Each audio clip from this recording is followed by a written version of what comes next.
Welcome back to another triathlon podcast brought to you by Mana Apparel.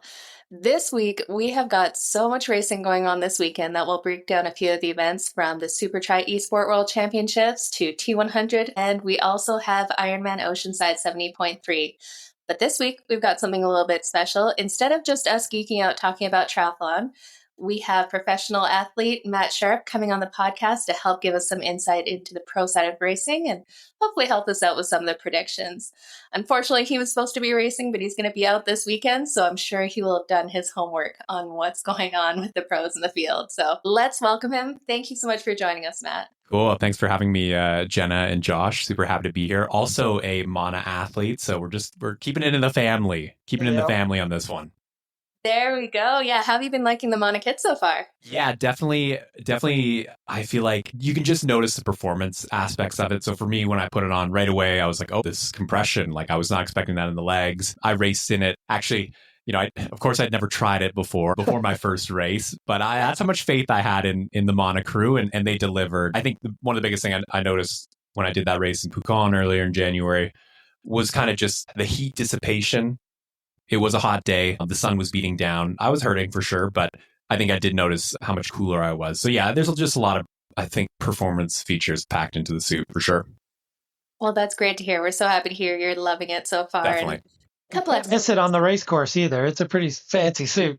Yeah, exactly. And, just being down there too, there was some good, I guess, like support from the crowd for sure. They knew the Mana team and the Mana Fama, so we were rocking. Excellent. That's what we like to hear. Well, why don't we introduce you a little bit more to the audience for people who don't know you're an Olympian, you're a fellow Canadian here. Why don't you tell us kind of how you got started into this crazy sport of triathlon, especially coming from Canada, where there's not a lot of law. No, and maybe not the first, spot that people think of triathlon, but Canada definitely, for many years has always kind of been a hot spot or maybe punching above its weight in terms of, its standing in the sport. Really, I would say, like a lot of people of my cohort, we were all kind of inspired by Simon Whitfield's Olympic gold medal in Sydney, and that was in 2000. I think I was about 9 years old that year, and I actually did my first triathlon that year. Cool. Yeah, so really, I mean, I was also doing swimming and other sports, whatnot, soccer, but yeah, that was definitely a huge catalyst for getting more interest in myself, interested in the sport. And really, I think I just fell in love with the variety of it. Like I said, I did it when I was 9 and then actually started focusing solely on triathlon when I was about 14. So definitely, and I'm 33 now, so long time in the game for sure. But yeah, I was also pretty fortunate that having Simon, I grew up on Vancouver Island on the west coast of Canada, and that's where the National Triathlon Center was. That's where Simon trained. So there was always this kind of high performance aura or high performance influence kind of on my environment. And when you see somebody win a gold medal in something, you're like, okay, well, we're good at this. We actually we know how to do this. Not just, ice hockey that Canadians are famous for, all of a sudden triathlon. So yeah, I think having that influence certainly drew me further into the sport as I got older. That is very cool to hear. Yeah, there's something about being that close to that performance, and we see it time and time again with the Olympics. Like we saw the British kind of explode after Alistair Brownlee wins.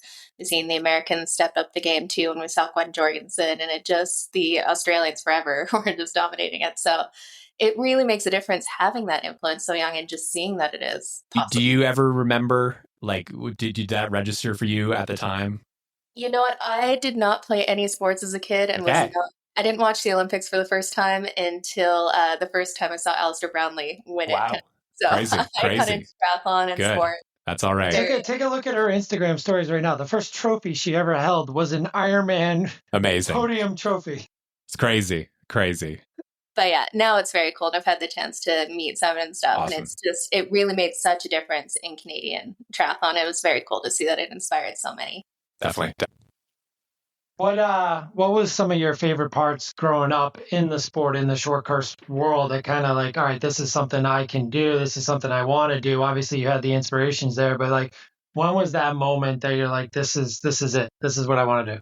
Yeah, no doubt. I think, like I kind of alluded to, having that high performance center, there was almost like a gravity to it where, if you showed some interest or, whatever promise in the sport, they kind of had their eyes on you a little bit. And obviously I was paying attention to what was going on with that. So as I started doing these kids races and eventually kind of went into the youth racing, I think I had one of the assistant coaches at the center at the time kind of reach out to my mom and say, hey, if Matt's interested and he wants to come down, maybe do a little training or something.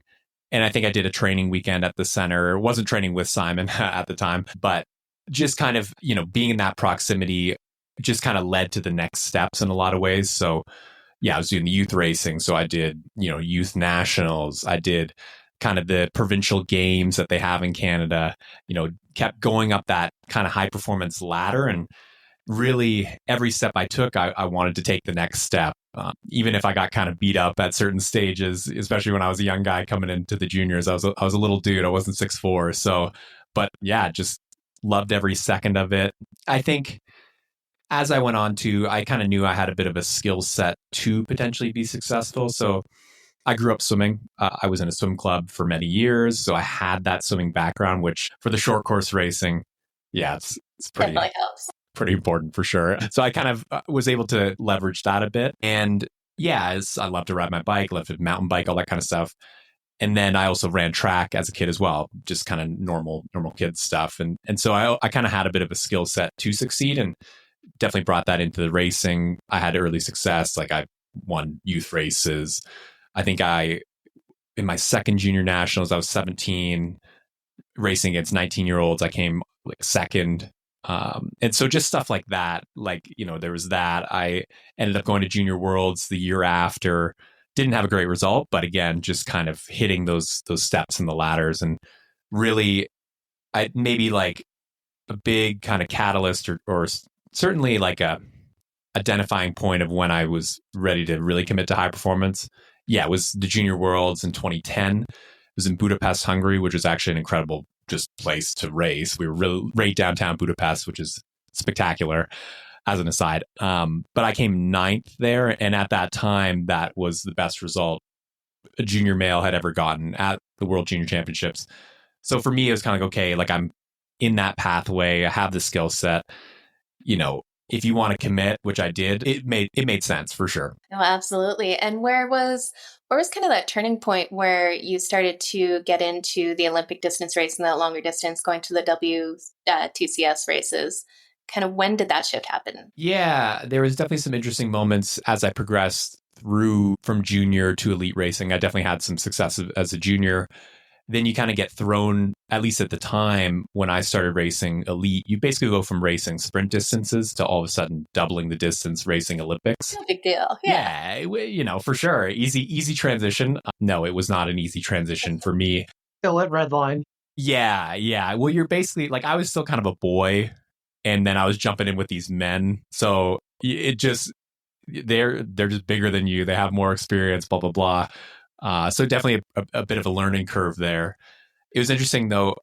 I would say every year that I kind of was, going through the, I guess, high performance rungs, from as through a junior through till U23, I always had some kind of overuse injury. So, the classic like shin splints or stress reactions, tendonitis, all the itises. Like I always had something, but I was still able to compete at a fairly high level. Although until I got to U23 and after kind of having a few decent races, but then getting injured and kind of went through this injury cycle where, man, I just like couldn't almost really get to my potential. And at that time too, we, as part of Triathlon Canada, we were in a pretty high performance training group, actually training with Gwen Jorgensen. This was in Australia around 2015 or so. And really what happened was like I had just a spell of injuries after a bit of success, but definitely a long stretch of injuries. And it kind of came to a point where it was like, okay, well, I can't continue down this path because I'm not going to like reach my potential and I'm not going to be able to get on the start line to, keep building through the rungs of the ladders towards ultimately the Olympics. And the kind of low point for me, I remember I like did a race in South Africa. It was a terrible result. I ended up going back to Canada for the summer and the coach kind of just like ghosted me. Oh. That's very good confidence. Yeah. And to be fair, like I don't even hold this against him like nowadays, because like I was definitely not the biggest priority. And you kind of knew that going in when you're in a group with like Gwen and whatnot. There's certainly a bit of a pecking order. So I think he was just kind of like, I can't deal with this guy when he's in Canada and I've got all these other athletes trying to win world championships and whatnot. So kind of through that period of, struggle, and I ended up coaching myself for a while, it kind of dawned on me that, okay, this injury cycle, it's constantly happening. It was kind of like, okay, well, what I've had different coaches through that time, many different coaches, what's the common denominator? And as it turns out, it was me. Like at the end of the day, different training, different stimulus. Maybe the Australia guy was a little bit too much stimulus, but that's fine. It happens. But really, yeah, I was the one who's deciding to push through these training sessions when I was hurt, when it ultimately led to me missing races or missing blocks of training. And so through that kind of period of struggle and difficulty, kind of figured, okay, I'm the one who's doing this. So I'm the one who can control, getting better and making better decisions. And then coming out of that, that's kind of when I was able to start getting more consistent in racing and almost had a return to, hey, I'm still back on the Olympic trajectory after that. No, fair enough. And that had to be tough too, kind of dealing with that injury cycle, just mentally and physically, having to go up and down. And we've all been there, I think, at some point, but not with the same stakes. Yeah. It's one of those things where you just like, I'd had so many injuries. Like this wasn't just like a revelation off like one thing. Like I had so many growing up, and maybe because I was growing as well at the same time. But yeah, ultimately that was the biggest, I think one of the biggest moments of clarity or turning points in my career was being like, okay, I'm in control of, how I stay healthy and make it to the start line. So once I figured out how to kind of control that, then that's when things started just going up and to the right, so to speak. And when you figure that out, I mean, was it changing coaches? Was it just something clicked and it all came together? And I mean, I consider you, I mean, you've got your Tempo News and you're constantly putting out amazing content. I consider you like a student of the game. Like you're one of the most knowledgeable athletes in the game who can speak to it and compete in it. So I'm assuming you're trying to learn as you go, but also make sure that you're continuing to step up in the game too. So was it just all of it coming together at once and that aha moment and off and running? Yeah, kind of just definitely going to that low point and kind of really questioning like fundamentally like what is going on. Like I said, I'd had different, it wasn't like I had the same coach for years and years and was always getting injured. I had different coaches. And so ultimately I was like, well, I need to take ownership of this, because ultimately your coach can't feel what you're feeling. Your coach, you can only communicate so much. They don't truly know what's going on. They may have a pretty good idea, but ultimately you are the one who's driving the ship, and you have to make those calls. And so, yeah, just being like, okay, like if I really want to actually have a crack at achieving my dream of competing at the Olympics, like I need to take control of this situation. And yeah, once I decided to be the one who ultimately decides, what I'm doing, and if I have a training session that I'm maybe not feeling so great, like I have to be the one to decide, no, I can't just defer to my coach. Yeah, just taking ownership, really. That was the biggest thing. Yeah, absolutely. Now, when it came to the short course side of racing, what are some of your favorite memories or events that you've done in that? Because you get to travel the world, see some cool places, and suffer a bit at the same time. What do you remember? Definitely. There's been different like periods in my career. Man, I had a pretty extensive, luckily to have a pretty extensive short course career. So I was able to travel a lot. Always loved racing. I think anytime I got to race Hamburg, which is kind of the gold standard of the World Triathlon Series races, always the crowds are amazing. It's in the city center. It just has like a world championship atmosphere, even if it's not the world championship. So anytime I got to race that was exceptional. Anytime I got to race in Canada was always just, I don't know, my game always raised for those races. I always felt they meant a little more to me. A lot of times in Edmonton and Montreal, they hosted a lot of races. So that was always a highlight. Yeah, you got to travel to some crazy places too. Like Romania was one that kind of sticks out for me. Like, I don't know if I'd ever go to Romania. otherwise. Super random, super random. Yeah, a lot of just incredible places to compete in, and it's an exceptional way to see the world for sure. Yeah, absolutely. When do you, what was the whole, I guess you've now gone all the way up to the top. You're healthy again, you're competing, you're succeeding. What was the Olympic moment like, and going through that qualification process, and really like, I mean, that the nervousness of it all, and now you're just going through it again with your partner and Yeah, your wife. definitely.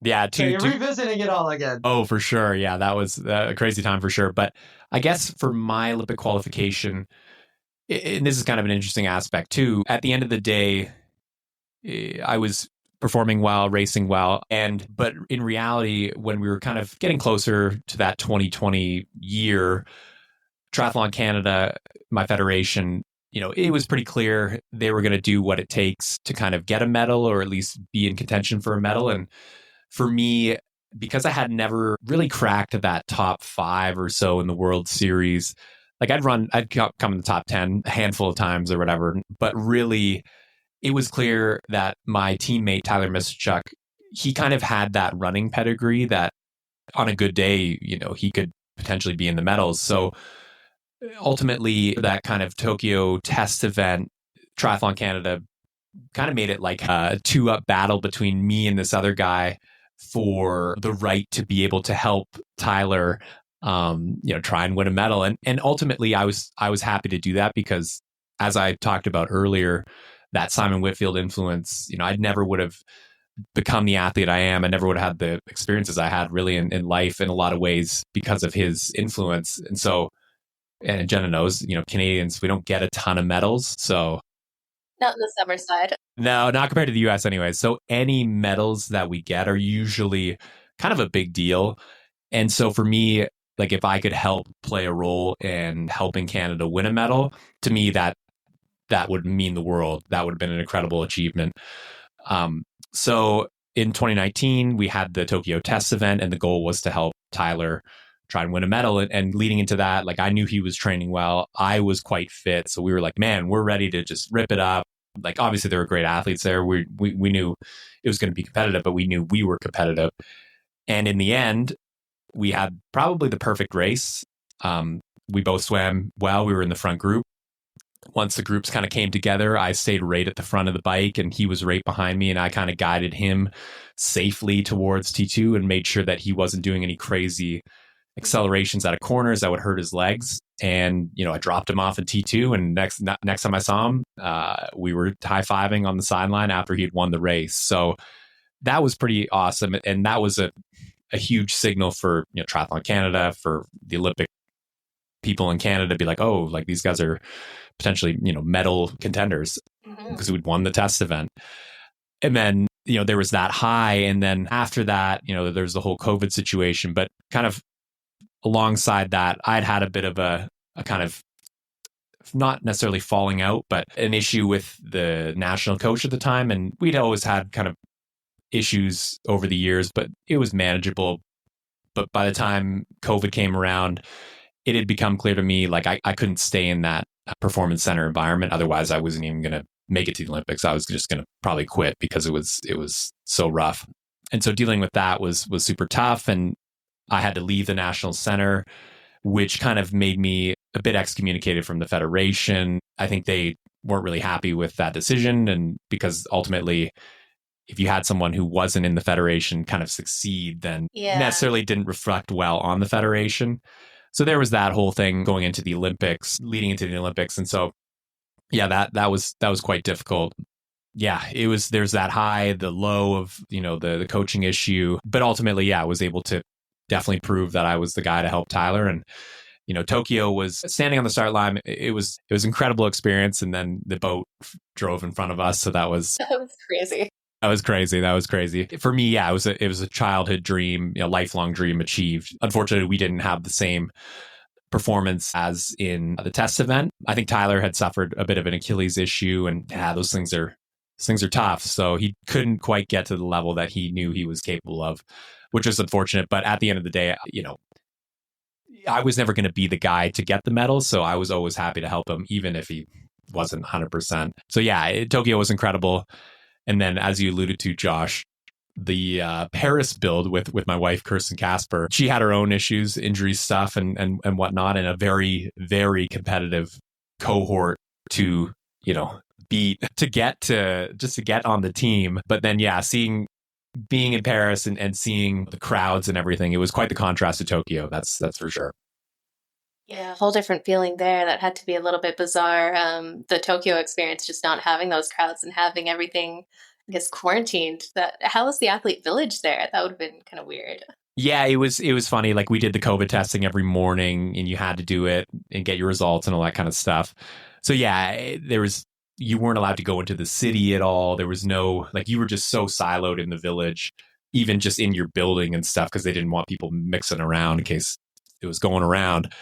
And yeah, definitely it was eerie, because I remember when we were cycling in the race, and every time we'd come through the stadium area, it was just crickets. That'd be so weird. There was no, like, there was a few people, coaches and stuff, but there was no cheering or anything. Whereas, like, in Paris, I was on the sidelines, in the crowd, and you would hear this, like, wall of noise just travel around, and then it would start coming back towards you. And it was deafening. It was just incredible to actually be a part of that and feel it. Because I was like, okay, this is what the Olympics is supposed to be like. It was nothing else I'd ever experienced in a triathlon, that's for sure. At least you got to go experience it correctly, just on the other side. So definitely. A little less pressure on you. Yeah, for sure. I mean, I was probably, I would say, just as nervous, maybe more nervous for Kirsten's race than my own race, partly because, like, ultimately I wasn't there to win a medal, so maybe that pressure was off. But yeah, I just saw how much effort she put in over the years, how, it was her third time trying to get to the Olympics, and she finally made it. She'd had injury issues, and, the lead-in probably wasn't as perfect as she would like. But yeah, I just saw how much work she put in, and yeah, I was just wanted her to have the best race possible. That's awesome. Well, so you went from the short course. What was that moment when you decided that you were going to go into long distance triathlon, make that shift entirely? Yeah, like, for me, my North Star was always competing for Canada at the Olympics. And once I achieved that, it really, to me, didn't make much sense to try and stay in the short course game and kind of continue that path. And really, at the end of the day, our goal shifted from, I mean, it was always try to get us both to the Olympics. But once I had achieved that, then it was like, okay, we're ride or die. We're doing whatever it takes, going all in to get Kirsten to Paris. And so that's partly why we moved down here to the US at Boulder, so she could be, in a great training environment and close to the Olympic Training Center, all the good resources and everything.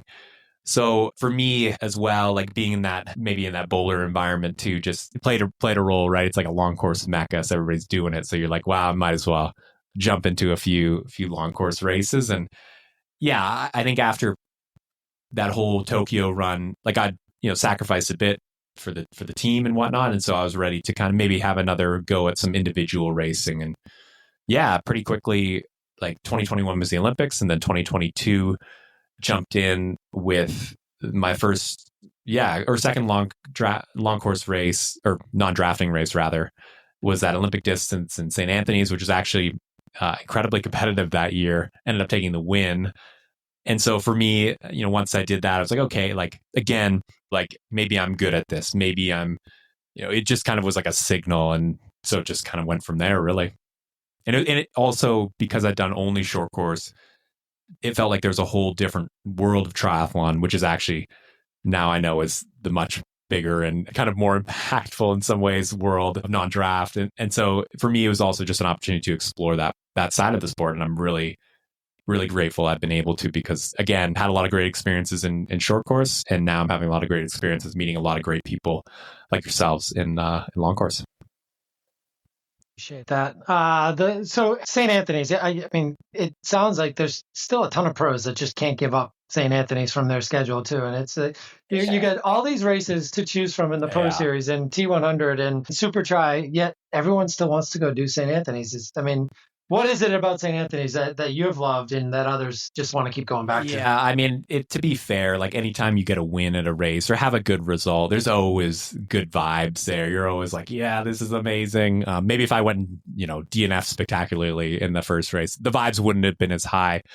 But really, that race, it feels like it's kind of, I don't want to say a throwback because it's thriving in a lot of ways. It just feels like a bit of like the heart and soul of the sport. It's an Olympic distance. You've got a lot of real amateurs, but then, they put up good money for the pro race, like better than most Ironman races, I think. Each winner gets like 10K. So ultimately there's a grassroots vibe, but then there's a huge respect for the pros. So there's kind of that meeting of, That's I don't know. always So for me, it's just like I finish, and then not too long after, like the age groupers are coming in, and yeah, I don't know. It's special for sure. There's just so much, I guess, history in that race as well. They've been doing it for 40 plus years now. So it's a kind of community staple.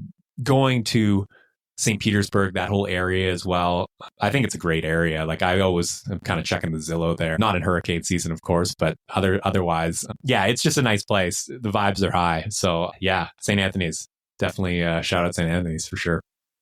Yeah, it definitely is a classic on the calendar, and lots of big names have raced over the years. But Are you guys ever going to race it? Are we going to see you guys out there? Olympic distance, not my thing. The No, swim is it's too short.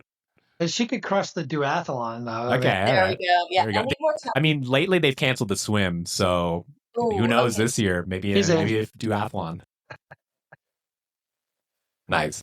Turning to this year, though, unfortunately, you're out for Oceanside. Let us know kind of what's going on. What are your goals for this year? Where are you at? Yeah, unfortunately, like I definitely would have been at Oceanside. I broke my toe. It would have been 6 weeks ago, and that was just silly. Like I tripped over my dog and landed on the toe. Yeah, it was super dumb. So that happens. These things happen. Yeah, definitely would have been primed for Oceanside. Want to be there, to compete with these guys and also just be a part of kind of that Oceanside atmosphere. There's a lot of good energy there. But for me, I think really when it comes down to it, I feel like I'm at this point in my career where, like Josh, you alluded to, like I'm trying to build the tempo and that whole thing. So, am I training to the maximum capacity that I have? Absolutely not. That wouldn't be possible trying to do all that. But really, for me, I love competing. I still love to race and train at a high level. So I always trying to scratch that itch. And really for me, just try and chase these podiums. It would be nice. Like the one thing that I'm sad about this year is that there is really not many pro options for racing in Canada. Because yeah, if I had more, I would be kind of a little bit more fired up for those for sure. I don't know if I'm getting that T100 Vancouver start. Maybe I'll be like 2 days before the race, like, someone got sick. That's Matt, we need you. So I'll have my bike ready for sure to travel. Look how many people jumped out of Singapore, and that was I mean, this is the thing race, with, right? Yeah, that's a whole aside with T100, but yeah, I'll be circling around, in the paddock or whatever, the transition, be like, oh, how's that guy looking? Yeah, so for me, yeah, it would be nice to compete in Canada and have opportunities to race. That's unfortunate, but yeah, at the end of the day, I want to be competing at a high level, the best level I can with the time I have and whatnot. So whatever races I'm doing, I want to be on the podium. Generally, that's always my goal. So, and also we'll see, but maybe a full distance debut in the fall, TBD. I know I got to do one. You have at this point, you've done all the other distances. Yeah. Super Triad too. Yeah.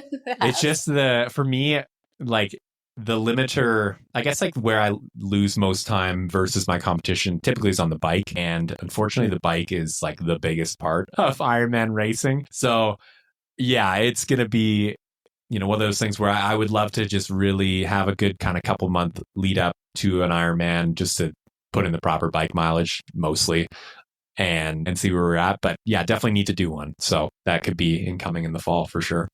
Is the TBD like depending on like your health going forward, like how you perform at St. George or whatever else you got coming up? Like, is it all dependent on that, or it's you're more just trying to figure out which one to pull the trigger on? Or like, I feel like there's a few ones in the fall. There's like Cozumel, Arizona. I would probably lean towards something like Arizona because I used to train there quite a bit. It's kind of a nice place to go to. Be kind of cool for sure. Easy trip anyways, for sure, from here in Boulder.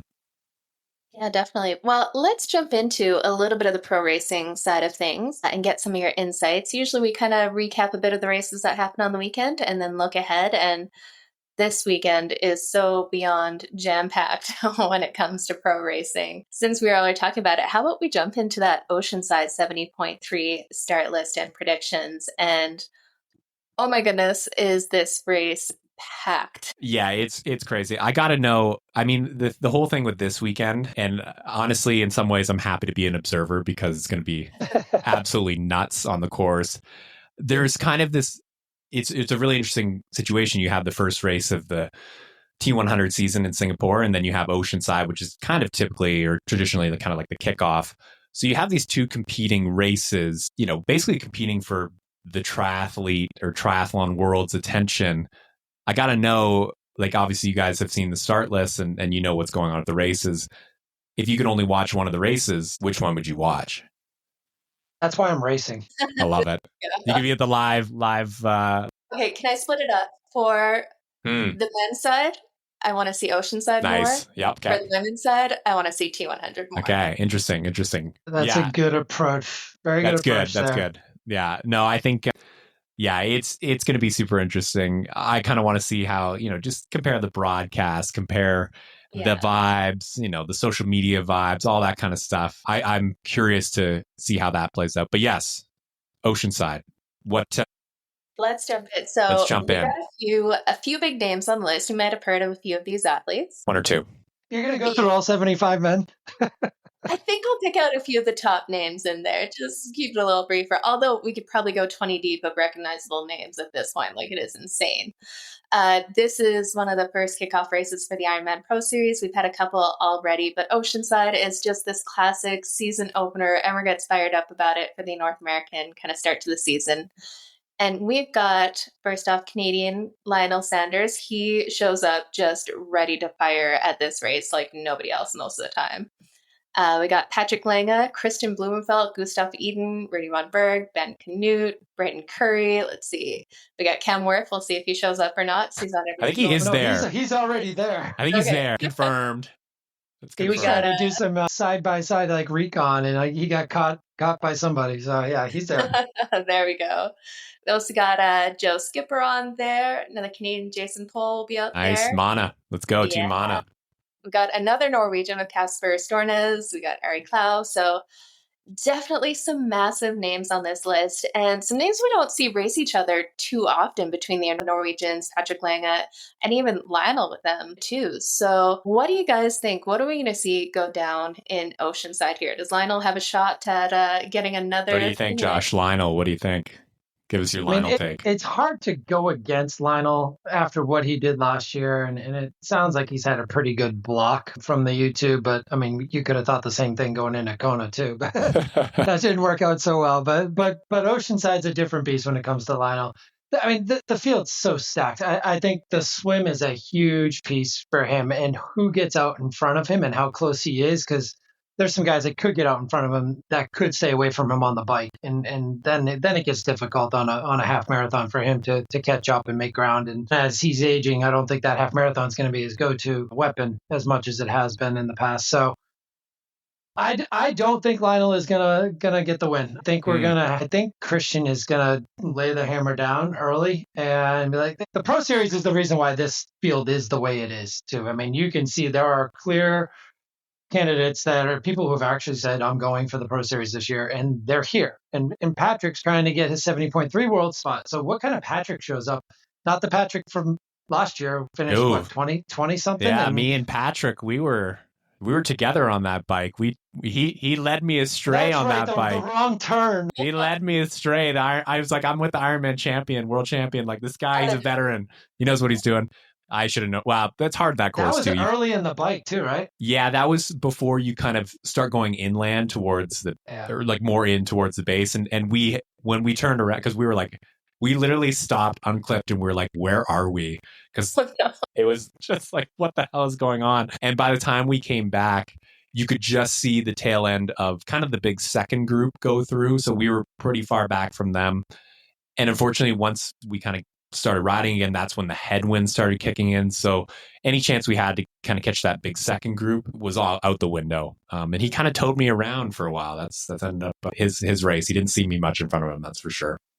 Well, what do we think? What are the odds we see another WTCS Bermuda style race where it's a Norwegian 1, 2, 3? Because we got all the players in here. Yeah. I wonder with Kristian and Gustav, I feel like these guys maybe are slow rolling the beginning of the year a little bit. I don't know. I just feel like they're kind of really going to be firing on all cylinders when it comes to the Nice Marbella time frame, especially when the Pro Series really cranks down with the points. So that's kind of my thoughts. But yeah, it's another race, kind of what we saw this past weekend in South Africa, where you have this meeting of these short course and long course athletes and the whole new dynamic there, which is just going to blow things up this year. There's just a ton of Olympians, like just down the list. You got guys like, Kevin McDowell.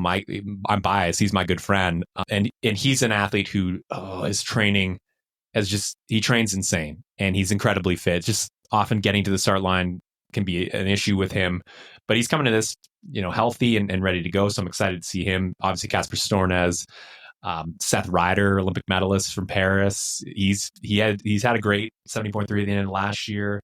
Another guy, Roberto Sanchez Mentacon, Spanish guy, just another great athlete. Jake Birtwistle, Olympian in Tokyo.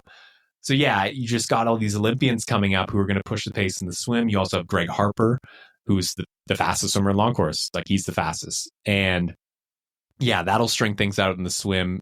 But because there is so many bodies, I don't know if there's going to be massive gaps between groups. I think it might be more of a long line situation, which is actually to the benefit of someone like Lionel if he can place himself well enough off the start. Yeah, just incredible dynamics is what I'm saying. Swim is definitely a huge determining factor. Being in the marina and knowing that factor this year for the first time ever is probably a big inspiration for Lionel. He knows he doesn't have to worry about the waves or even that being an impact. So yeah, I remember last year he had a spectacular swim. Close. Yeah, like I was leaving transition and they were like, and Lionel Sanders coming out here. And I was like, what?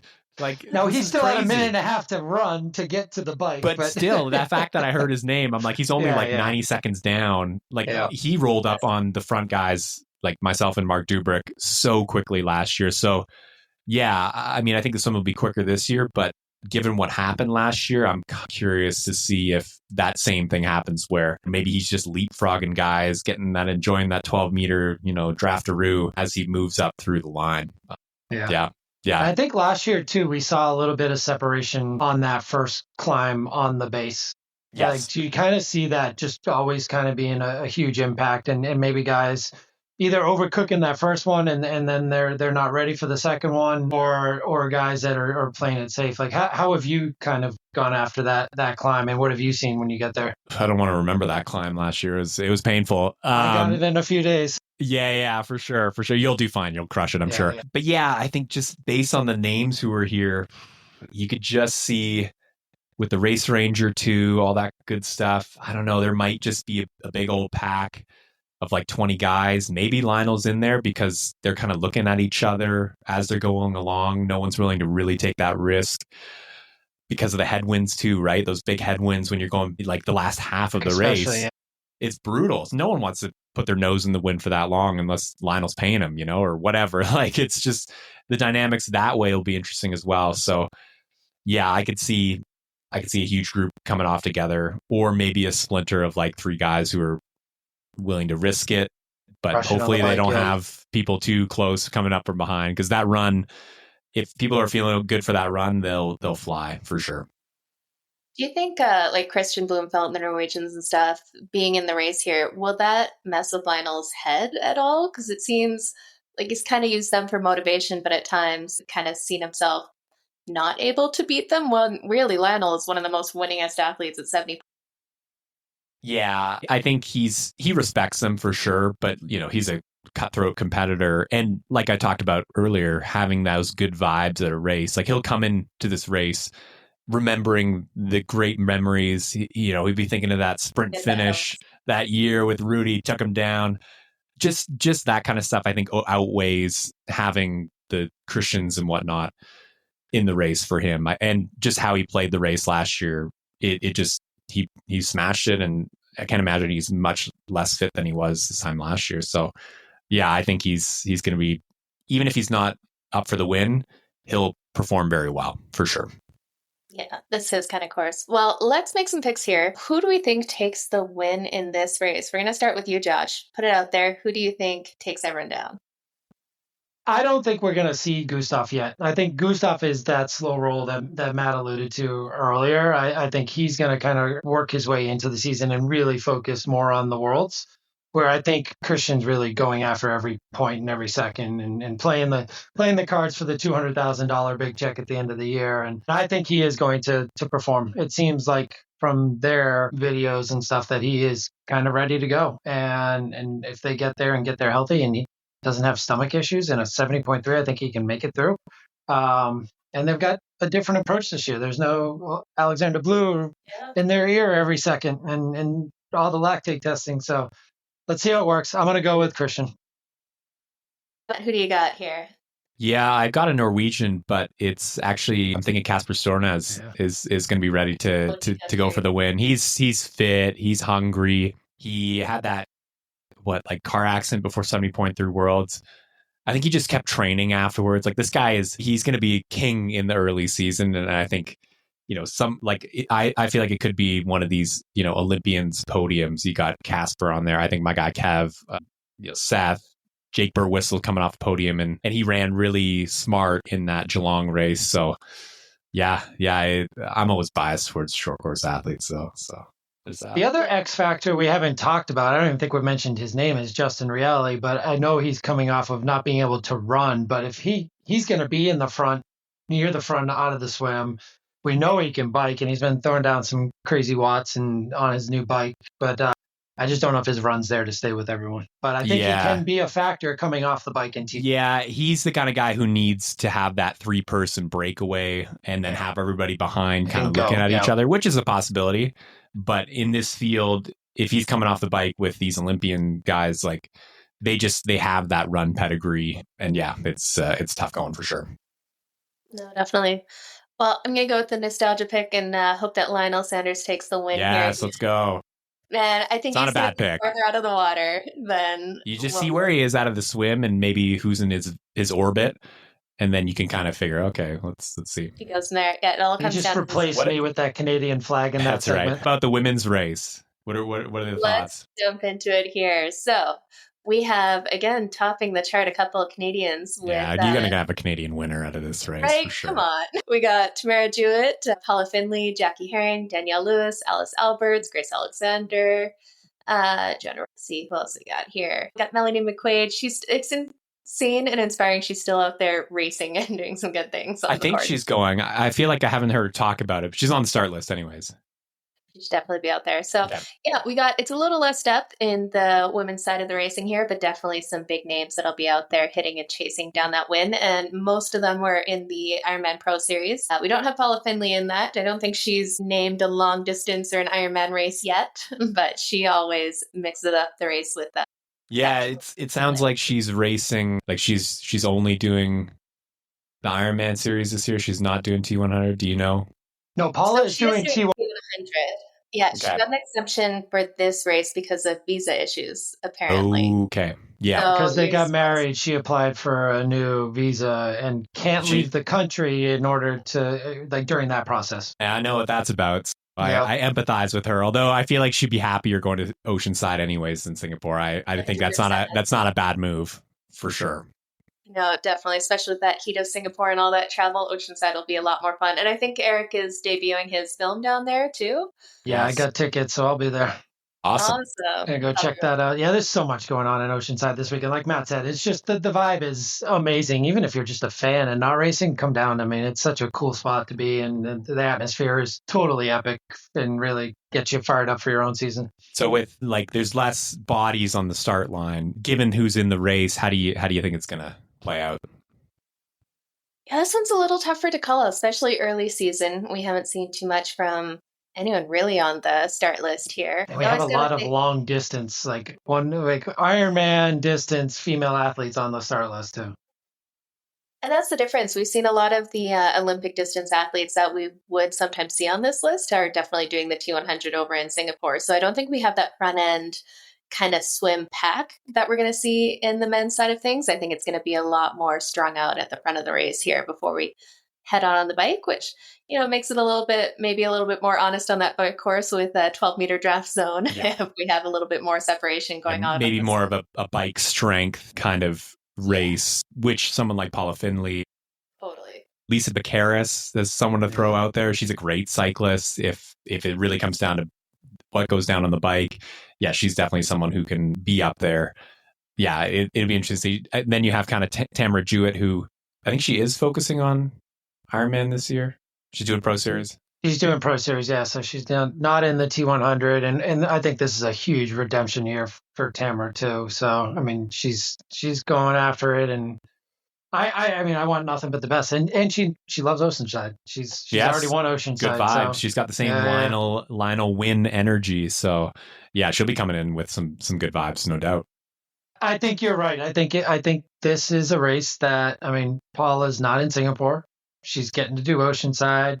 She loves the whole atmosphere. They've got a whole thing going on all weekend, and just probably good vibes and take a lot of the race day pressure off of her, which sometimes can get to her. And she'll have a decent swim and a great bike on a course she knows well. And I think of those bikers, she's also got the best run. I don't think Lisa's run's ready yet as well, but I could see Danielle Lewis running through and getting herself. And I would actually go Paula, Jackie, and Danielle as your podium. Oh, There we go. Yeah, we definitely saw her. And then, yeah, Jackie Herring was second in the Pro Series last year. So she's super consistent.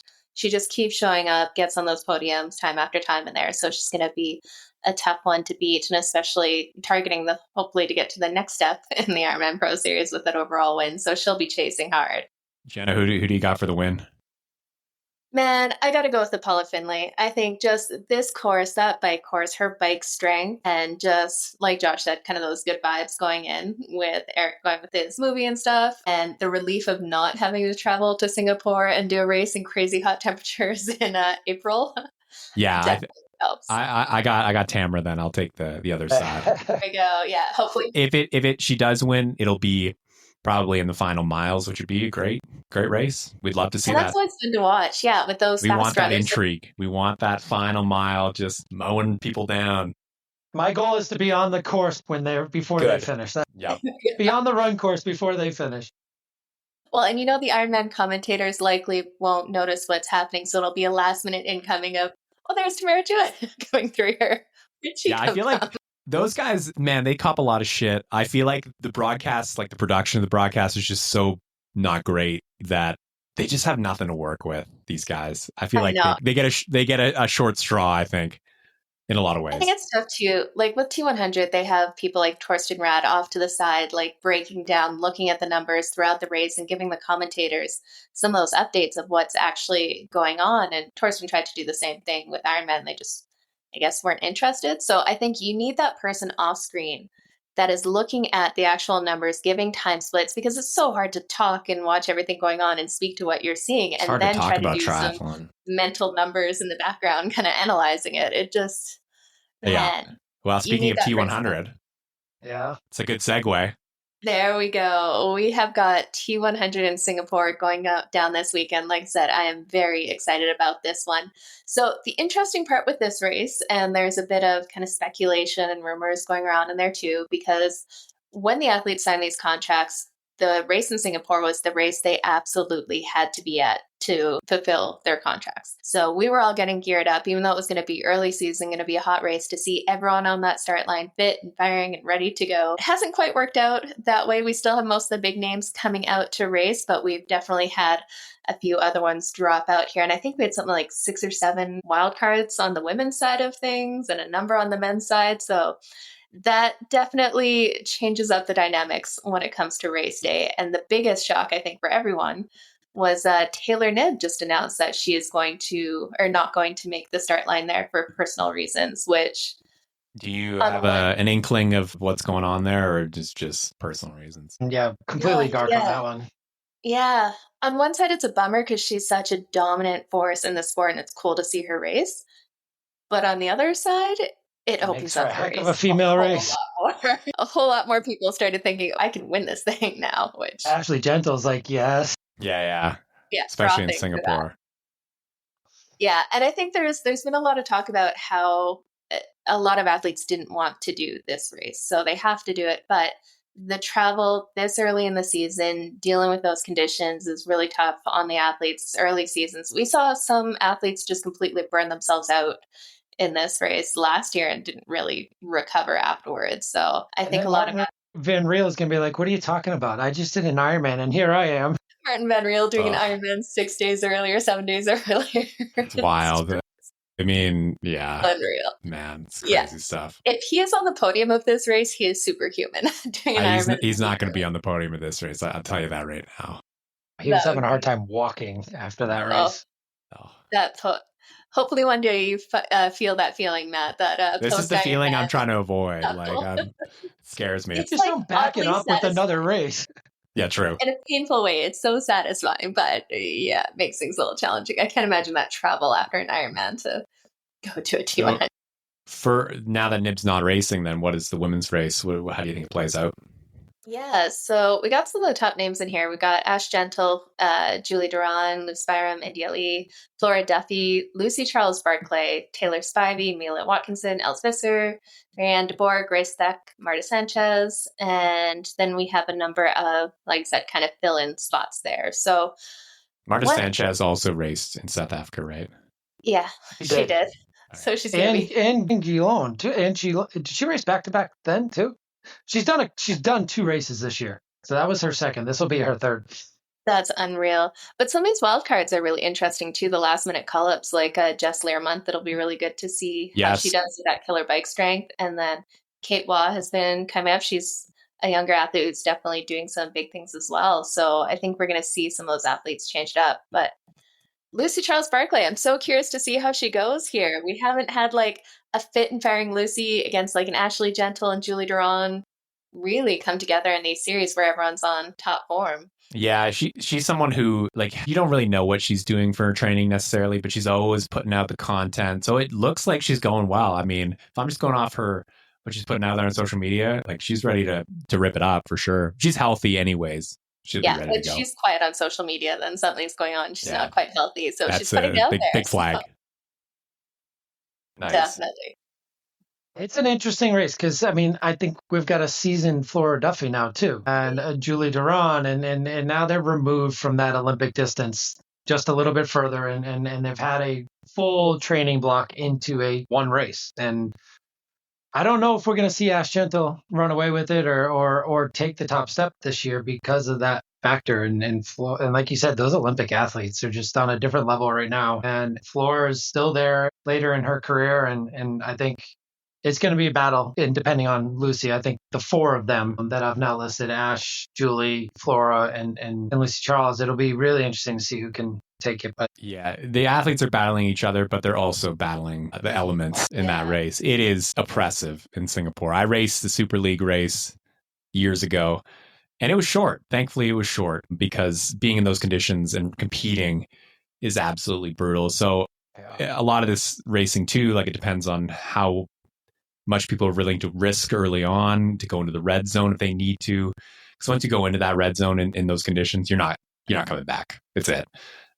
He did the corporate race there, and that was just like super, super short. And even then, it was just like, I am dying. It feels like you're trying to breathe through a wet cotton ball. Yeah, I mean, someone like Ashleigh, like she has, I think, a lot of success in Singapore and in those conditions as well. Yeah. So it's summertime for her right now, so she's been training in this, and like I even saw when I was on my ride this afternoon, she was training in a wetsuit in the heat and doing an open water swim. That's a flex. Just to get it, yeah, right. And she's like, yeah, even Josh is happy with my swim these days. So I mean, look out. But I think that is again a huge advantage for her. Singapore early season, where others have been training in what we consider really cold temperatures, and you can only put on so many clothes.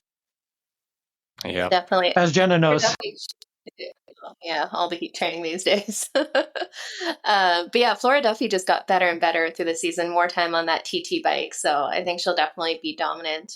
But then again, Ashleigh Gentle, at the end of the season last year, she held on to Taylor Knibb through most of that bike course. So we could see some big things there. Yeah, I feel like it's Gentle's to lose in a lot of ways. I think Duffy is either sniffing at that win or definitely on the podium. She also is great in hot conditions. She won in Tokyo that year, and that was also very hot. So she knows how to play those conditions. And like you guys said, she's improving with every long course race. So yeah, in terms of podium, what do we think?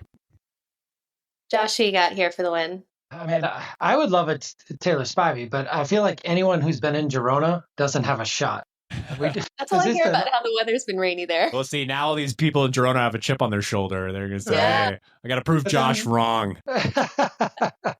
Martin went and did pretty well in South Africa, but that's not Singapore. No, I think we will get a Julie Duran, Ash Gentle, Lucy Charles podium. That's where I'm going to go. I think Lucy's going to lead out the swim, but Flora's going to be there with her too. But I haven't seen Flora hold on to the big bike runners yet. No, fair enough. How about you, Matt? Who do you got for the win here? Yeah, I like Ash Gentle for the win. Just good vibes in the Singapore in the heat. Flora Duffy second, and Julie Duran third. That's my podium. You know, I'm going to go Lucy Charles-Barclay. I think she's just hungry for a win to get out there and do something after all of this downtime. She will not be happy about that. So she'll be ready to fire. And then I'll go Ash Gentle and Julie Duran. They're going to be making that run interesting, chasing down Lucy Charles. Nice. Okay, let's jump to the men's side here. Again, a couple names racing when it comes to the men's side.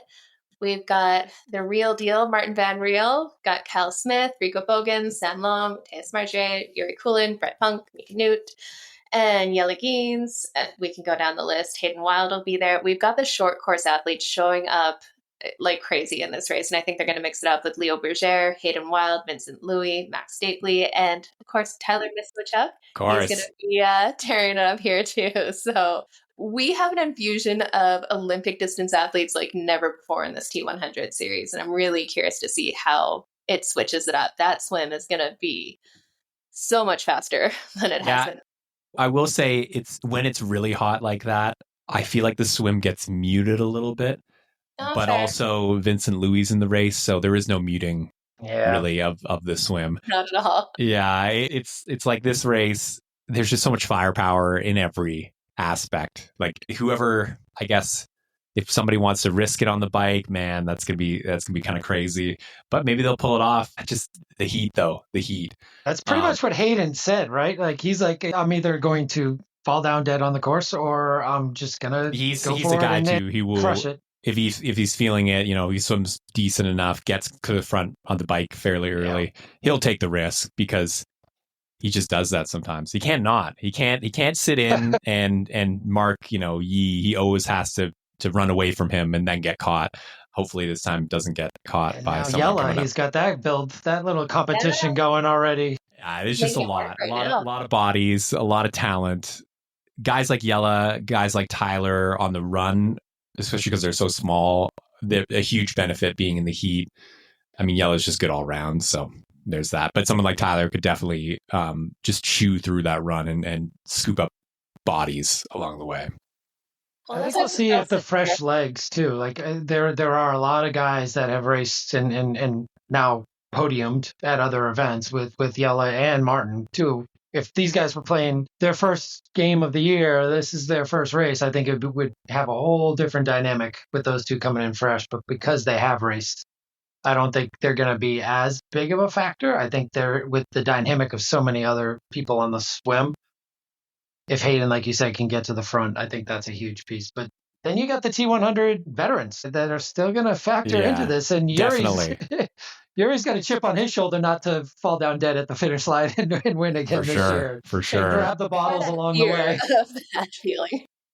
How do we all think Sam Long's going to do in this context? I'm so surprised to see that he took the T100 contract. Like, I totally respect it because he's like, okay, I need to step up my game in the swim. This is going to be that development path to force me to get better at that. But with that much swim power in the front of this race with all the Olympic athletes, I think we're going to see him even further back than we have in the past. And it sounds like he started his training season a little bit later than he did last year. Last year, we saw him have a few big hitouts early in the season, but he hasn't quite followed that same schedule. I don't know. I think he's just going to be too far back. There's no way he runs and bikes 4 or 5 minutes into these front guys. They're too good. I'm just kind of confused with him. Like, he talks about doing the T100 to like develop his swim and develop, but like, what has he done in training to develop his swim? Like, I just haven't seen any moves, any decisions that would indicate that he's really trying to up his swim, other than just swimming a lot. I don't know. Have you seen anything? Because I haven't seen anything. No, I mean, he's working hard. I mean, it just always seems like his zone 1, his zone 2, and he talked about it, and volume. Those are his things. And like, even his down days, his down weeks are still higher than most people's big weeks. So I don't know what we're going to see. I mean, we didn't expect him to do what he did last year in Singapore either. And coming from back and finishing second for the second time in a row with Miami and then Singapore. Now he's fresh coming into this being his first race. So maybe those fresh legs, unless he's done too many of those shakeout rides out there, maybe the fresh legs in Singapore will be something that he'll be able to run up with. But he's running with the elite runners of the world right now. And like, these are guys who jump into 10Ks and like with pros and hold their own. Yeah. Yeah, I'm certainly not bullish on Sam having a good result at this race, just based on the context around him. I'm sure he's incredibly fit, but yeah, I haven't seen him do anything that would suggest that he's really focusing on his swim. At the end of the day, he seems like this year he's really like, he's doing the T100, but like many athletes we saw last year, they were also doing the T100, but they weren't training for the T100. So I personally think that's his move. And yeah, I mean, he earned the contract. He had great races last year, great performances. And so if they offer him a contract and the terms are of a certain way and he likes it, then he'll do it. I mean, At the end of the day, having him even tangentially involved with the T100 is pretty big for them because of his standing within the triathlon. He's one of those, I think, upper echelon pros that have massive followings and almost can get people who are not even that involved in the sport to kind of follow along. So, yeah, I mean, he's more of a celebrity they in the figure out a sport. way to keep him around as long as they can, because he brings a lot of eyeballs. He brings a lot of attention. But I just don't know after this first race what his feelings will be. We'll see. Absolutely. So who do we got for these podiums here? Start off again with you, Josh. Who do you think is going to take this win and bring it home? Early season hot race? Man. I'm going to go against everything I just said and say Yella's going to keep winning until someone knocks him off. Right? I mean, when was the last time he lost? I wish he had a chance to be at Dubai, but we'll see him in the grand final this year. I'm going to go with Yella, and I think Martin's still going to finish like third. I think this is going to be an attrition. Like we're going to have like Sam Long's going to run up into the top 5 or top 10 just because other people are just going to drop. For sure. And that is what we are going to see at this race, and he is going to finish the race because he's coming from behind, and I think he'll just have that mindset. But I think up front will be Yella.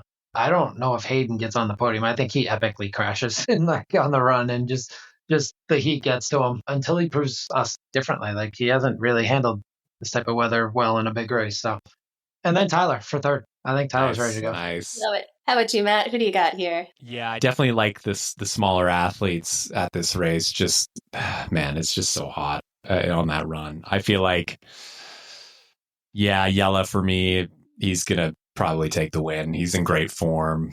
Like, coming into this race, his swim isn't really going to hold him back too much. And if he's a little further back, he's got other guys who are going to come up with him and work with him to catch up.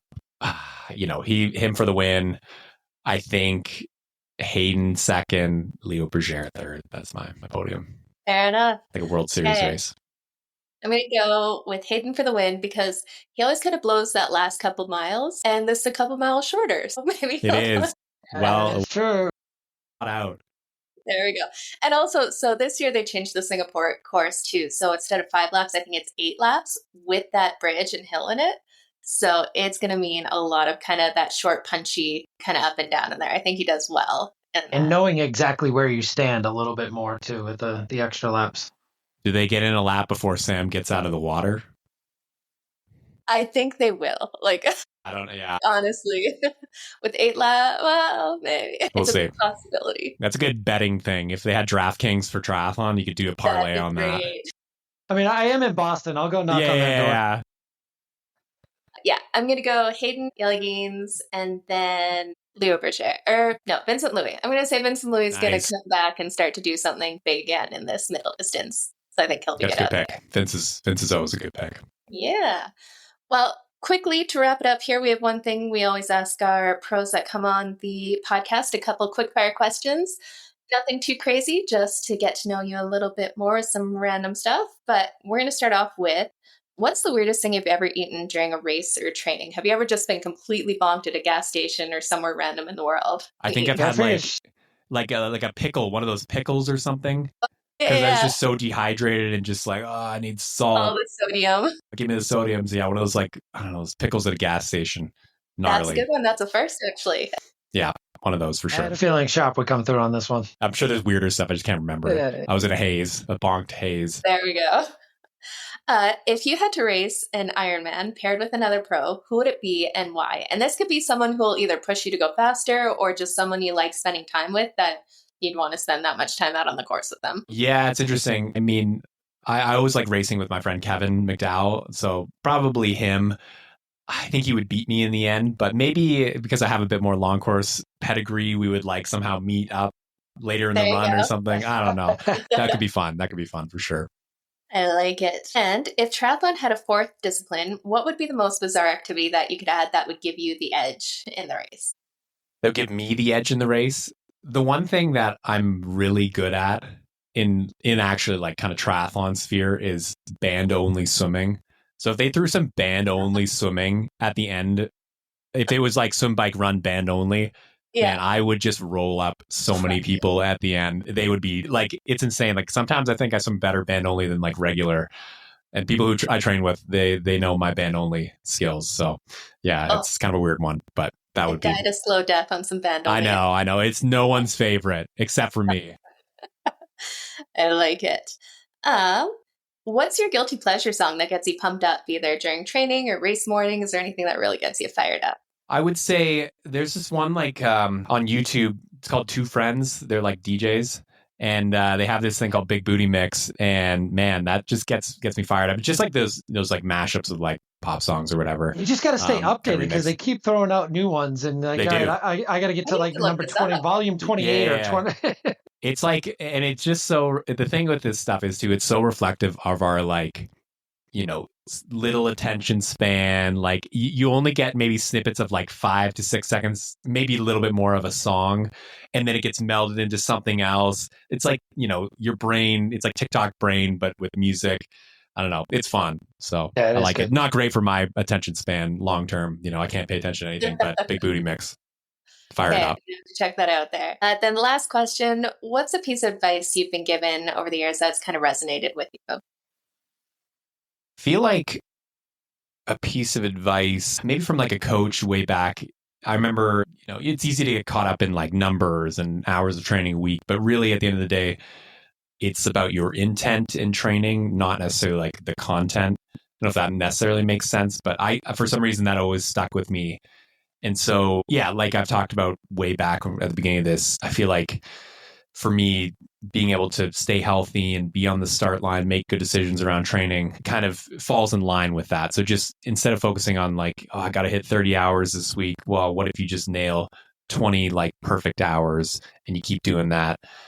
I don't know. To me, you know, it's about the intent, not the content. So there you go.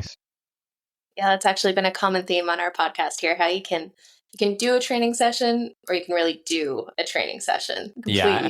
I feel like one of the things this year for me in my training is like figuring out what's the best ROI for time. So I'm trying to like collect those nuggets of wisdom. Maybe I'll do like a little book or something. I don't know on that. ROI for time. That's what we're all looking for. There you go. Perfect. Well, thank you so much for spending so much time with us here and helping us break down the races. And it was really great to get to know a little bit more about your experience within triathlon. And we wish you all the best this season. For sure. Thanks, gang. Thanks for having me. Lots going on this Mana weekend. Kit. Yeah, let's go. Mana. We didn't even get to last week. We didn't even get to last weekend. Like, did Magnus throw down the hammer on the entire Pro Series? He won. Yeah, he's going to win the Pro Series. You heard it here, I don't know, for the millionth time, I'm sure. Absolutely insane. Well, we will be glued to all of the streaming services this weekend to watch all the racing go down, and we will be back next week to break it down. Have a good night, guys. Cool. Thanks for having me, gang.